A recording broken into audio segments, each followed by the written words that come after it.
Hello, and welcome to our Assistive Technology Mythbuster series. So, this is the first one. We'll be doing a series of 5 webinars about this topic.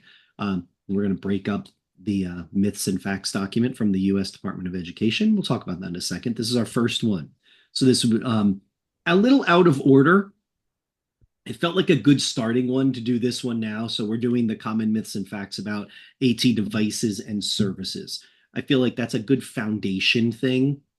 Give us a conversation foundation, and then we'll go off into the other ones in the other webinars. If you're interested in the slides, you can download them. And I bet if I wait 1 second, Naomi will just put that in the chat for us. So there is the link to the slides. If you have your phone, you can scan the QR code. It will get you to the slides also. Some of the slides have links in them, so you might want to go back to the slides at some point later on and get to the links and the resources that are there and anything else that might be floating around in the slides. Naomi, thank you for putting that in the chat. All right, let's continue on. So Naomi and I are from the Richard West Assistive Technology Advocacy Center at Disability Rights, New Jersey. We are the New Jersey Assistive Technology Act project. We won't go too deep into what we do tonight, but there's a quick little snapshot of what we do. We are tasked with making sure people across New Jersey understand what assistive technology is, how it might help them be successful, and where to get it. So it's all about information sharing and getting people around the state more familiar with assistive tech.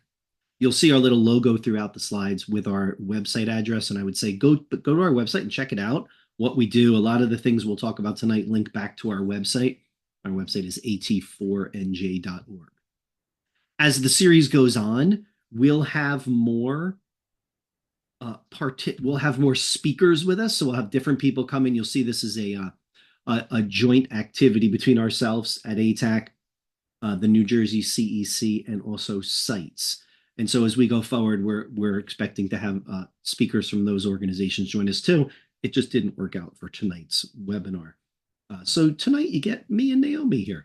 And we are the staff of the Assistive Tech Advocacy Center. We'll be sharing the information with you tonight to get this conversation rolling a little bit. Before we do that, we never do anything without promoting other stuff we're doing. We do a lot of these kinds of things. I mentioned the series of webinars about the Mythbusters, so breaking down each section of the U.S. Department of Ed guidance about myths and facts about AT. There's the schedule. So we'll have one in December. Then we'll have that break for the holidays. We'll come back in the new year and do 2 in January and then finish up in February. All of this is listed on our website. Like I said, everything's listed on our website. Go to our website, at4nj.org, search at the webinars drop down, and then each of these is its own page on the webinar drop down. This and then all the other things I'm about to show you. Here's some other webinars we have coming. These were just confirmed. So this is another series we're doing with some local AT specialists. Creating accessible materials, implementing AI as AT in the classroom, AT for students with dyslexia and specific learning disabilities, and then finally, AT supports for note-taking for students transitioning to college. We'll do those it's almost once a month, except March. I guess we get March off. So January, February, April, and then May. All on our website at the webinars drop down. And just a couple more, because why not? You can see we do a lot of webinars. We also host something called Tech Spotlights, where these are shorter webinars that are presented by manufacturers and vendors to give us a little more information about their products. Figure what better way to hear about some of the products than the people who actually sell the products and can share that information. So we have a couple coming up in December, the Access Navigator on the 3rd, and then Safe Wave on December 17th. You can check those out on the webinar link as well. The ones on the previous slide are hour-long webinars. These typically are about a half hour. So if you're trying to kind of gauge how long these usually are lunchtime. They're always lunchtime on the East Coast, noon to Eastern for a half hour. So our Tech Spotlights. If you can't get to any of these, don't worry, because we drop them all on our YouTube channel. So you could go search us on YouTube for ATAC NJ. Everything lives there. This recording tonight will live there when we're done. So everything ends up there in playlists, and you can search for the videos to watch them and share with anybody. If you are joining us from New Jersey, do we have a deal for you? If you're joining us from outside New Jersey, thanks for joining us, but this doesn't apply to you. I'm sorry. But for everybody in New Jersey, if you want to continue learning about assistive technology, we have purchased a statewide subscription to the ATIA Learning Center, and that's a web catalog of recorded webinars about assistive tech, hosted by the Assistive Technology Industry Association. Great information, tons of webinars. But if you were to go there and find a webinar you wanted, you would put it in your cart, and it's kind of like an a la carte thing. You pay as you go, and they're usually about $50 a piece. But what we've done for people in New Jersey is we've paid your subscription. So if you are in New Jersey, if you live or work in New Jersey, that's the way we can be flexible with this. Live or work. You can fill out our form, and you're filling out the form basically to say, I live in New Jersey or work in New Jersey, and here's where I live. So don't worry, Naomi and I are not going to come to your house or your work. Or maybe we will keep you on your toes. We don't know, but we probably won't. And we will give you, once you fill out the form, we'll give you a code.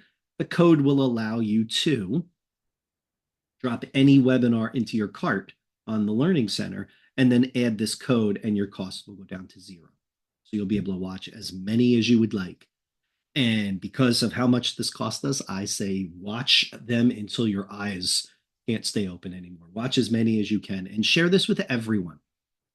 Families you work with, other professionals, whoever might be interested in this. This is open to anyone across New Jersey. So please share that wide. We would love for people to use that.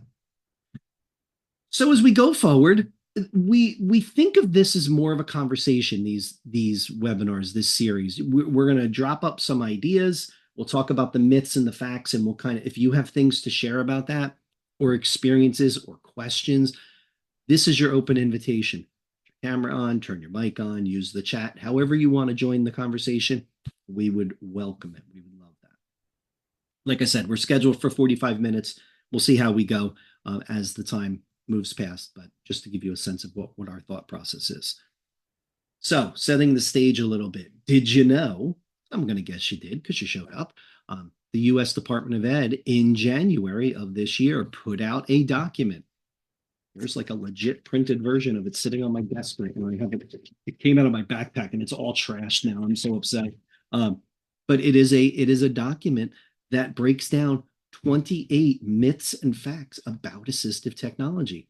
And this is exciting because anybody who's been working in AT for a while, these are the kind of documents we're really excited about, because we don't get these kind of documents from the federal government, to really try to work to dispel these myths and help people understand at a deeper level assistive tech and the power that assistive tech devices and services can have for students in K-12 education.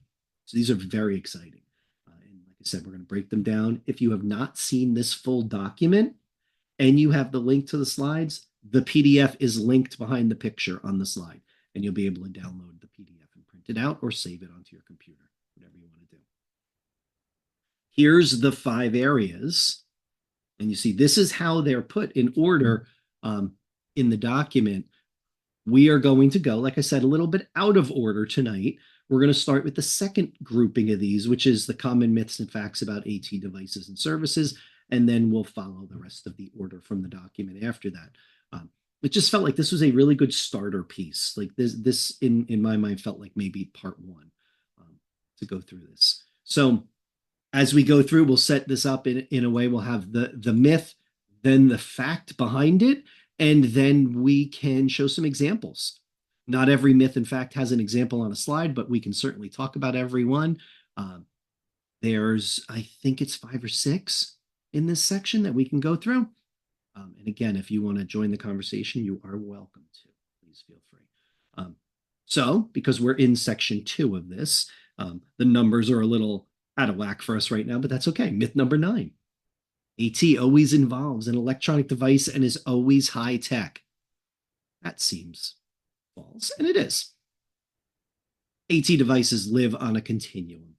Um, there's always been a continuum of this. I think that is, when I look at these are like moments when I see the facts. I'm like, well, yeah, of course that is. But then I think, there are still individuals who think an AT device is nothing more than an iPad or a Chromebook or an augmentative communication system.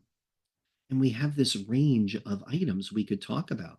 And we think about this continuum of supports for the individuals we work with. And we could have everything from a low tech, um, post-it notes, pencil grips, things like that, low tech assistive technology, into a mid tech where I threw in an electronic dictionary. I put Google Classroom in there. I don't know if I put that in there to make people think like, is that really mid tech? But I was trying to think of something that was classroom related, that I didn't consider high tech. And I thought Google Classroom.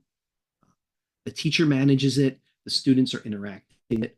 I don't know. It felt mid tech to me. I could be swayed either way, but that was where I put it. And then high tech things are the things I mentioned, the Chromebooks, the iPads, the AugCom devices. Those things are what people are traditionally thinking of AT. But when we think about AT, it's always important to remember this idea of the definition of AT. So here on the screen, we have the definition of an assistive tech device. Any item, piece of equipment, or product system, whether you acquire it commercially off the shelf, modify it, or customize it. And then this last piece at the bottom that I put the red box around, because I think that's really important for us. AT devices is any device, anything at all, that is used to increase, maintain, or improve the functional capabilities of a disability. That's what makes everything on this page before assistive technology. If it helps with that last chunk of the definition, it is an assistive technology device for that person. It might not be an assistive tech for another person or for another scenario or for another situation, but for that person, if it's meeting the criteria of that last chunk of the definition, it is an assistive technology device for them.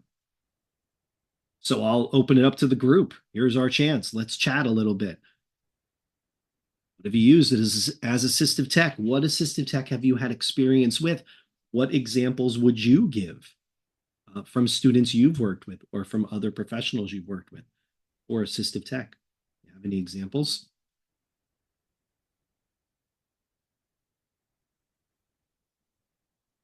Think about all of those things that we come across. It could be as easy as a large pen or a large crayon. Could be the low tech example, all the way up to an Apple Pencil on an iPad with a specialized drawing program. Could be any of those things. Oh, somebody just put, thank you, whoever put this in. I'm looking, there's a video. What is assistive tech? Thank you. Maria, jump in. So I teach a course every year on assistive technology, and one of the things that I have all my students do is create a low-tech item Love it. that they have to make themselves. So I've gotten everything from like accessible silverware to things to help you reading in the book, like Yeah. screen masking and things like that. And it's great. Maria, I got to tell you, I teach a class and we do the same thing. That is their final project. And I love it because it forces people to remember that not everything is an app or a Chrome extension that we're talking about. It's these other pieces. And there could be that moment that you're in a classroom and you have to solve some situation that comes up. And that's your moment. Look around and see what's there, and put it into place for people. I love it. I think that's great. Thank you for sharing it. That's great. We had hand grips, the videos for what is technology, what is assistive tech, a T grip for a glue stick made from PVC. My favorite thing in the world is PVC, by the way. I can't get enough of it. I live with little pieces of PVC that I've cut in my backpack and in my shirt and things like that. I just think it's awesome. An adaptive bag. I love it. Moldable plastic, Jen, of course, right? That idea of creating things out of these tools, these raw materials, that we can use and customize something there that fits into the customized piece, of customize a device to make it assistive for someone. Naomi knows how to get right where I'm at. She talks about Google Keep and she knows how to get me. there. And so Naomi puts in Google Keep or GPS even. Those are great examples for sure. Awesome. I love it. Thank you for sharing. I appreciate it, everybody. So as we continue on, myth 10 talks about how we consider assistive tech devices and services. AT devices and services should only be considered for children with certain disabilities. I mean, this is not just wrong. This is really wrong. This is just uncomfortably wrong. No, it's all students. All students with IEPs must have assistive technology considered for them. I will continue to emphasize that word consider. We are not talking about evaluating every student for assistive technology. That's not what the law talks about. The law talks about considering. And then when I say to people, well, what does consider mean to you? Consider means have a conversation about whether this individual needs supports in order to be successful. That's consideration. It could be a conversation. It could be some data collection and then something that an IEP team comes together and has a discussion about whether they need to go forward and look for things. When I think about this myth and fact, it brings me to the other side of the assistive technology definition, which is the definition for services. I think a lot of times people are very familiar with the AT device definition, because that's the stuff. Everybody loves talking about the stuff. The other part of this, the services part, is actually the part I love talking about more. Services piece. Any service that directly assists the individual with a disability in the selection, acquisition, or use of an AT device. That has to happen. That services piece, that part of that is consideration. Consideration is part of that. How do you do that? If you're not familiar with the quality indicators from Quiet, the quality indicators for AT services, here are the breakdowns of the areas of indicators that exist. These are best practices statements that are designed to help you as a team determine if you're doing things consistently to provide AT services to students. Love that word. It shows up over and over again in the quiet indicators consistently. My favorite word in the whole thing, because it's about, are you doing this every time? Not just because you have a lot of expertise in your staff to serve students with autism or students with learning disabilities, but are you doing this for everyone? And look at the indicator areas. The first 5 of their 8 areas walk you through the process, starting with consideration, moving to assessment, talking about how to integrate AT into the IEP. What does assistive tech implementation look like? And then finally, the evaluation of effectiveness. Did it work? Did it do what you thought it was going to do? Is the student successful because of what you put in place? If you do those 5 pieces, you have worked the process for your student. I'm trying to say, I saw somebody put something in the chat. I want to make sure I don't miss it. Chad says, we emphasize the use of general terms and stay away from specifically naming a device. Yes, we explain that. It allows teachers to explore AT to address concerns or needs. Yeah, Chad, I think that's an awesome idea. This idea of making sure that, one, we're not locking ourselves into something. Because if we use the broad definitions of the kinds of tools we are looking for to support a student, it leaves us open to explore anything. It leaves us wide open as a team. Maybe something else comes out. Maybe things change, and we're looking for other pieces. And I think that's really important to think about how we approach this and how we get those things in our IEPs so that we can provide this to the students and implement this technology successfully. The last indicators, the 6 through 9 in the indicators list: transition, administrative support for AT, and AT for professional development. So other areas that are supportive of the top 5 as you go through and think about how they provide services for individuals. The other piece I wanted to bring up in our time together is the SET framework.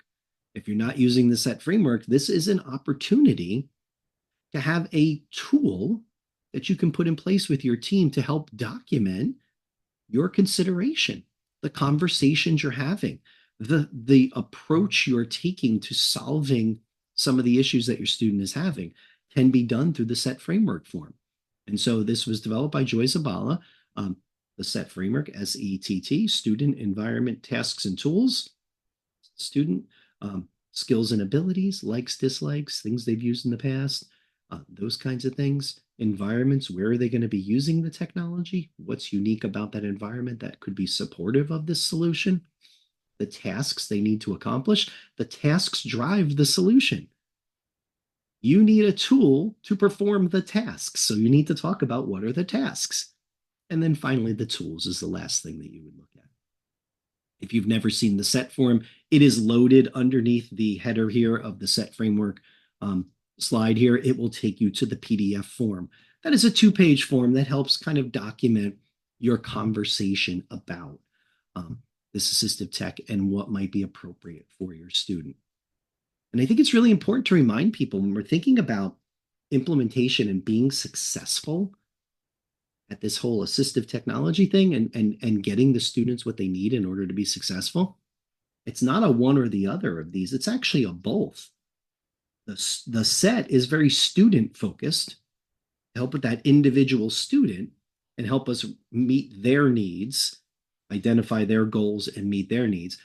The quiet indicators are for us as an organization to make sure we continually do things in a way that ensures that once that student's needs are identified and met, we as an organization can support them and assist with the success that they need to have as they go through their education.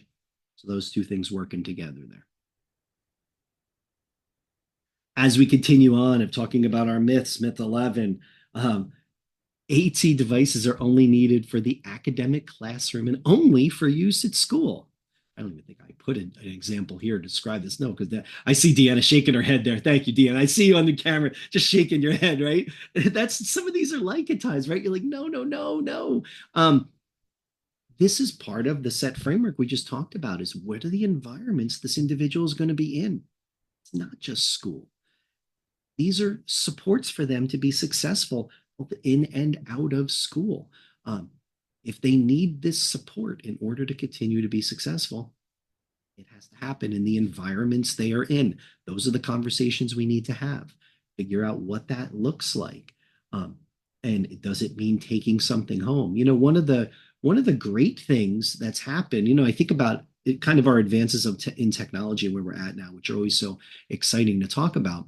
You think about a lot of our schools are providing web-based supports that are browser-based now for a lot of our students, which means if they have access to a device at home, you can simply log in and get all of the supports they had at school at home. That's really powerful. And I recognize that's not everybody. And so there might be situations where we have a need for a student to bring a device home for some reason because they don't have a device. That could happen. And so we have to have those conversations. But if we're doing all of the process pieces that we talked about in the last myth, if we're doing all those consistently, there's that word, I'll throw it out there for us, consistently, that should have been identified and we know that's happening already. And I think that's what makes all of this conversation so important. Yeah, Kimberly talks about the idea of that AT is consistently considered for all students. And it isn't easy. And because for the reasons that Kimberly talks about, not all staff members know about AT, and sometimes they give the consideration process maybe not the time it deserves. I think there's some situations there where sometimes people feel like AT, it sounds very technical and it's not my job. So maybe someone else will come in. Maybe Kimberly will come in and she'll just handle it. But that's not how this works. That's what's so important about these myths. It's an opportunity for us to break that down and remind people that's not the way this is. We're all part of this solution here. And I think that has to be continually what we talk about. Chad says one of the biggest find is determining and collaborating with kiddos with AT they will use. As some students get older, many don't want to stand out. Agreed. That's another conversation, is that how do we ensure that the tools that they need, they'd be willing to use? I mean, I'm sure we could spend the next hour talking about situations where a student has said, no, thank you. I don't want that. Uh, I had a student tell me over and over again, if you give it to me, I will break it. If you give it back to me, I will break it again because I don't want to use it. And then I didn't give it to him. And he was surprised. He said, why didn't you give it to me? You just told me you were going to break my stuff. I'm not going to give you my stuff to break it. But why will you break it? And he didn't want to stand out. This thing we were talking about looked different. So as we continued our conversation, again, the fact that a lot of our technology is universal now, and I did, Deanna, there you go. I was on that path as you put that in there, where Deanna talks about UDL support for teachers can help, and it can. And the idea that if technology is infused throughout the learning space, suddenly I'm not standing out at all. And in fact, if we look at some of these tools, and a lot of times we're starting to talk with schools about this idea of explore the accommodations you're providing to students and look at the ones you're providing the most. And going with off of Deanna's thought there, are the accommodations you're providing most, can we somehow bring them up as a tier one support for everyone? Can that just become an environmental support in some way? So that is, it's eliminating this kind of I'm different or I'm getting this other special thing, because no, it looks like a lot of people need it. And I'm one of those believers that if three people have it identified in the room, there's at least three others in the room that will benefit from this, right? It tends to be kind of the same amount, will always benefit from that as well. And so when we think about UDL supports, that becomes really critical. Think about this idea of how we can move some of this along. Yeah, Chad says the conversation is having them understand how it will help them, right? And it is a balance. It's finding that moment, and it's finding their buy-in at times, right? It's like, I don't want to use this in this class, and maybe there's some kind of reason or whatever it is, but I'll try it in this class. Okay, great. Try it in this class. Let's get comfortable with it and then see how we move it through to other places, and then we work with them. Again, the students, regardless of age, are part of our team. They are the team leader in a sense. They have to be. So have them be participatory in this. I'm a believer that every student can participate in this process to some extent. And there'll be different ranges of that, just like there's different students who need different things. Everybody can participate in this, and finding ways to help them understand the power of this, regardless of the environments they're in. Here we have myth 12, an AT device and service that works for one child will work for all children. This is my favorite. We call this the cookbook method to things. No, AT devices and services by definition are individualized. That's what makes them assistive tech. They are focused on that one child's specific individual needs. That's why it looks different for everyone. Naomi and I laugh sometimes. We said it just this morning in a webinar. If there was a cookbook solution, we could just be sitting back at our desk, just flipping to a page and saying, oh, you're talking about a student with a learning disability? Well, page 55 says you're just going to use this thing and it's going to work. No, that's not the case. Remember, going back to the definition for an AT device, that thing is designed and used to increase, maintain, or improve the functional capabilities of that individual with a disability. How is it doing that? It's specialized.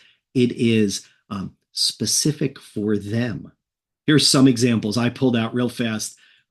Jen says, I call that label brand matching rather than feature matching. I love it, right? It's that idea. Here's my two examples I thought of real fast. One was a Chromebook, right? Everybody gets a Chromebook, so everything's fine now, right? That's not true. The other one, and this is not to bash either of these things, by the way. I think they have value, both of these things. The open dyslexic font. I have a student I work with to this day that is so angry at the open dyslexic font because everybody puts it on every device he sits down at, and he does not like it. He does not. He's a student with dyslexia. He does not like this font. He says it over and over to people. I don't like this. But in their quest to help, they see a font called Open Dyslexic and it must be the font for you, even though it's not. So this is one of those things that those are examples of a couple um, that I see a lot that people just kind of say, well, this must be the answer for that person. Or, you know, this student over here has an iPad, so you must need an iPad too. Right? Same app, I'm sure it'll work. If you think of other ones, throw them in. I'd love to hear them because I always like thinking about this idea of what are some of the things that perpetuate this myth a little bit. And part of it, I always think about this idea with the myths and facts. It's this walking a fine line of promoting the idea of the truths behind some of these myths without feeling snarky to people. Like I find that's the trick, I think, with some of this is like, well, no, that's not true, but here's why it's not true. Um, and getting to the core of it a little bit and having these conversations because I think that's a great way we will break this down for people and provide them the information. We talk to them about the open dyslexic font and the idea that it could work for someone. It could work for anyone, by the way. And I think that's a way to bust one of those other myths right away. This could work for anyone. And here's why. Here's some of the powerful features of this app. It might not be for all, but it could be for some. Yeah, so someone just put in the chat, so I don't see your name. Sorry. Jet, thank you. I couldn't see. My child is dyslexic. They need to speak into the computer to write, right? My child's dysgraphic. They need a Chromebook. My child's autistic. They need an iPad, right? Those are typical conversations. The idea of using speech to text or dragon or dictation in any way, that is so specific for a user. I know at one point, and I haven't seen a study about this in many, many years, and I would love to see more of this as a study. And maybe one of you have, and you can share it. That'd be great. About the abandonment rate of speech to text. It's ubiquitous now. It's everywhere, right? We have it on everything. It is there, but I wonder how many people are using it consistently. I think it's interesting. I think they use it in moments, and I think that's okay too, as a certain kind of support. But I'm always interested in that. I remember when that used to be Dragon and it used to be programs we bought. I remember reading a study, and this was probably the early 2000s. That's how long it's been. Where they said that the abandonment rate of speech to text was almost 70% of people that just it was not worth the trouble. And at that time, it was a different kind of technology. It was a little harder to navigate through. But I just remember that number of almost 70%. And that's really dramatic. 7 out of 10 people saying no thank you to that tool as a support, which I think has changed now. So I think that's different, but still a good example. The idea of the myth number 13, accessible tech and assistive technology are the same thing. This is interesting. This gets into language. This gets into the words we choose to use and what they mean to people. And so assistive technology, we've already talked about. That is the specialized tech for that individual person in order for them to be successful. The accessible technology could be tools that everyone is using in order to access materials in the classroom across the school. When we think about this idea of thinking about the materials we have in place, so the content, the curriculum, those pieces, those are our textbooks, our digital text, whatever it might be, the materials that the student is learning with. The accessible technology is that piece in the middle. Perhaps it's Chromebooks. And that allows everybody to get to it, get the access to it, and use that as a learning tool. There might still be a situation where that student still needs something different, and that's the assistive technology. It might be that same tool. It might be the Chromebook, but it might be the Chromebook customized in some way. That's what's making it assistive technology. They need it specialized and customized for them. So those two things are different it's an interesting conversation. I'm always fascinated when we talk to people in schools about the idea of accessible items, accessible technology. And people will say, well, it's accessible because everything goes up on the Google Classroom. And so it's accessible. And well, no, it's kind of it's electronic and it's available to everyone, but is it truly accessible as a material? That's a different conversation. Um, this idea of accessible educational materials, which I think is the next um, myth and fact that we get to as part of AIM is part of that. Yeah, that's this. I think it's the last one for this group. AT, universal design for learning, accessible educational materials. It's all the same. It's just one big thing. And it's not. Each of them is a little different. We'll go through them and one at a time and see the difference of what we're talking about. You've seen this slide already. I'm going to wear this slide down. The idea of the devices and services slide for assistive tech. AT devices, AT services. We've done that one. I'm not going to talk about that one. They mention in the fact part of this universal design, not UDL, not universal design for learning yet. They're talking now about universal design, which is kind of an architectural scenario. It's about spaces, products, and environments to make them usable by the greatest extent of the population as possible without the need for adaptation. That's Ron Mace. That is the gentleman from North Carolina State University who coined this term universal design. Talk about this idea of how do we incorporate these ideas, these principles into what we're doing with products and environments so that I don't have to make an accommodation later. I'm handling that in the front. Similarly, universal design for learning, it's the same idea. It takes these three large principles: designing multiple means of engagement, representation, and action and expression. How do I look at this in a learning scenario so that I can design my learning to reach the largest possible audience at the beginning? Options, providing supports. They talk about multiple means, is the phrasing they use, and that's talking about supports that have options for different learners. Perhaps it's digital text or audio support or a picture support for the same information. Those kinds of things, thinking about what that looks like as I put information together my students are going to be learning from. And then finally, AIM, we talk about this idea of accessible materials and what that means and what are the materials we're talking about. Well, the materials are anything we use in our classroom, whether they're print, textbooks, workbooks, worksheets, handouts, our tests and our assessments, those things that are printed, the things that we use that are digital, that could be digital materials from that previous column, could be any of those things. Or it could be things like the websites we use, electronic books, even if we're embracing the idea of different medium for materials, which is podcasts and videos. That's a digital material that needs to be accessible also.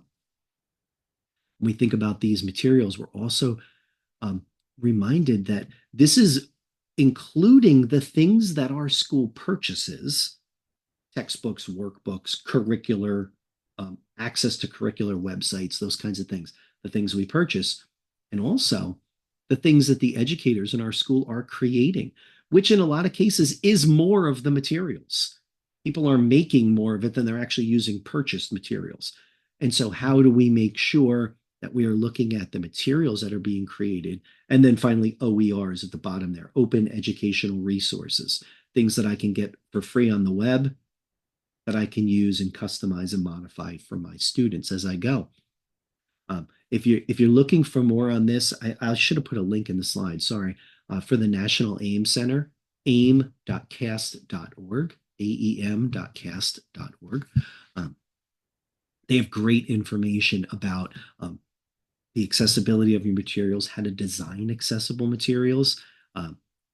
They have some really nice things. A great mnemonic called Slide. Styles, links, images, design, and evaluation. those are the steps that you would go through to think about um, how you're making your materials.